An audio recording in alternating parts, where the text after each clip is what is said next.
देखिए इसका क्या निकालना है, एलसीएम निकालना है। ये जैसे कि फ्रैक्शन होता है, फ्रैक्शन टाइप का है 5.27, 35.81, 20/21। तो हम क्या करेंगे, देखिए एलसीएम निकाला जाता है। अगर एलसीएम लिखा गया है कि एलसीएम निकालो, ठीक ना, फाइंड द एलसीएम, तो ऊपर वाले का एलसीएम निकालेंगे सबका, और नीचे वाले का एचसीएफ निकालते हैं। अगर एचसीएफ पूछेगा तो ऊपर वाले का एचसीएफ निकालेंगे, नीचे वाले का एलसीएम निकालेंगे। आया बात समझ में? जो चीज़ पूछा जाता है जस्ट उल्टा करना है नीचे वाले को। अगर एलसीएम पूछा जाता है तो ऊपर वाले का एलसीएम निकालेंगे, नीचे वाले का एचसीएफ निकालेंगे। अगर एचसीएफ पूछा जाता है तो ऊपर वाले का एचसीएफ निकालेंगे और नीचे वाले का एलसीएम निकालेंगे। आया बात समझ में? तो यहाँ पर एलसीएम पूछा जा रहा है, फाइंड द एलसीएम, एलसीएम पूछा जा रहा है।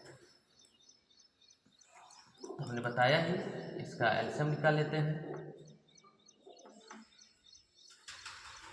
कितना होगा, पहले 2 से डिवाइड करना होता है तो डिवाइड नहीं होगा, ये भी नहीं होगा, 2 10 जा 20, फिर 2 से जाएगा 5 35, 2 5 जा 10, फिर 5 से जाएगा 5 7 जा 35, 5 1 जा 5, खत्म। एलसीएम कितना हो जाएगा, 2 इंटू 2 इंटू 5 इंटू 7, 2 2 जा 4, 4 5 जा 20, 27 जा 140। हमने कहा अगर ऊपर वाला का एलसीएम अगर पूछा जाए तो ऊपर वाले का एलसीएम निकालेंगे और नीचे वाले का मतलब डिनोमिनेटर का एचसीएफ निकालेंगे। ये सब कैसे हम निकाल लेते हैं, जैसे गुणनफल विधि भी होता है।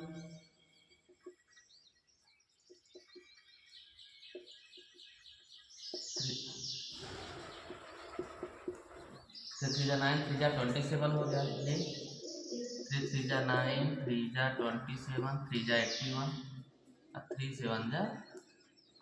तो हमने बोला था एचसीएफ कैसे निकाला जाता है, अभी एचसीएफ बताया था।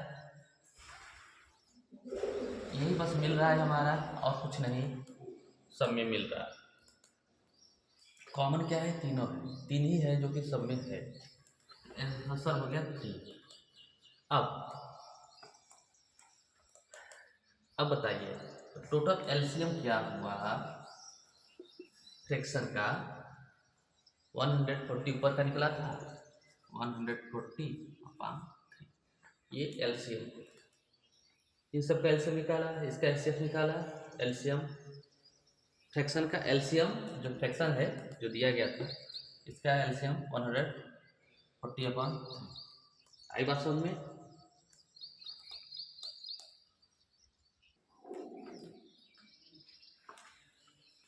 इसमें क्या है कि 17 की पावर 5 है, 17 की पावर 9 है, 17 की पावर 11, ठीक ना।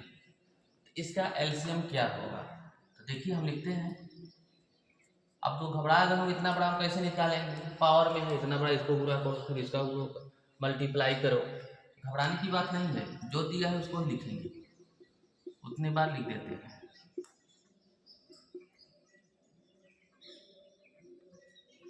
1 2 3 4 5, ये 9 लिखा है तो 9 बार लिखा जाएगा।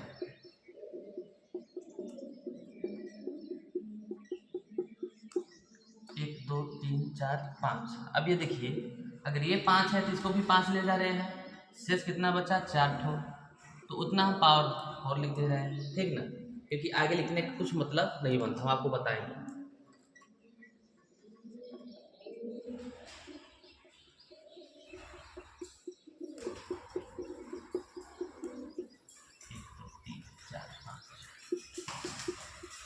देखिए यहाँ भी 5 होगा, यहाँ 6 बचा। अब आप यह कहेंगे कि सर जब यहाँ पर 17 की पावर 5 था तो 17 5 बार लिखा गया, 17 की पावर 9 है तो आप 5 बार लिखे, शेष ऐसे लिख दिए। 17 की पावर 11 है तो 5 बार ऐसे लिखा, 6 ऐसे लिख दिए पावर। रीजन क्या है कि हमारा जो पहला ऊपर है 17 की पावर 5 ही है, ठीक ना, 17 की पावर 5 ही है, तो हमने इसी को 5 लिखा, क्योंकि कॉमन तो 5 ही लेंगे ना, एक्स्ट्रा तो लेंगे नहीं। तो हम अगर 5 ही कॉमन लेंगे तो क्यों ना 5 पे बस लिख दूँ, से एक्स्ट्रा लिखने की ज़रूरत क्या है। आंसर क्या आ गया, एलसीएम 17 की पावर 5। फिर आप कहेंगे, दूसरी बात दिमाग में आएगा आप लोगों के कि सर जब 17 की पावर 5 पे लिखना था तो इतना बार लिखा क्यों गया, तब तो यहीं पर दिखाई दे रहा है, अरे 17 की पावर 5 इसमें है, ये 9 है, 11 है, तो मतलब 17 की पावर 5 आए, मतलब हम डायरेक्ट भी एलसीएम लिख सकते थे, 17 की पावर 5 हो गया एलसीएम। तो बात तो सही है, लेकिन नंबर पाने के लिए कुछ करके दिखाना पड़ता है ना। यहाँ देखिए मैंने ऐसे किया, ऐसा आंसर ला दिया, ठीक ना। अगर मल्टीप्लाई करके लिखा रहेगा आंसर आएगा तो मल्टीप्लाई करेंगे, नहीं तो ऐसे ही लिख देंगे। आई बात समझ में।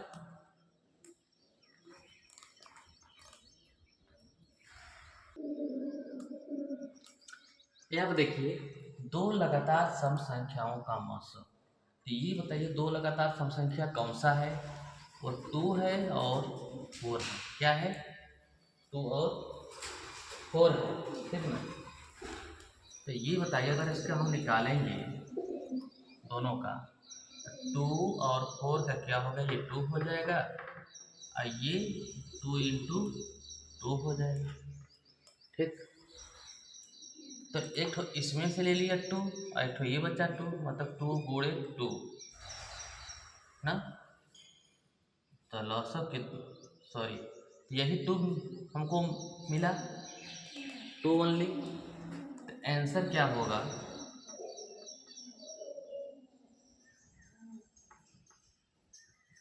मौसा बराबर 2, ठीक।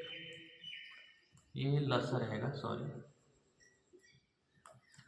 दो लगातार सम संख्याओं का लस, तो लसा क्या हो रहा है, 2 4, ये 2 हो गया, 2 इंटू 2 हो गया, ये 2 इंटू 2, 2 2 जा 4, ठीक। ऐसे तो 2 ही 4 है, दो लगातार सम संख्याओं का, तो कितना आ गया आंसर 4। आए बात समझ में। तो आज के लिए इतना काफ़ी है, धन्यवाद। कमेंट लाइक करते रहिए।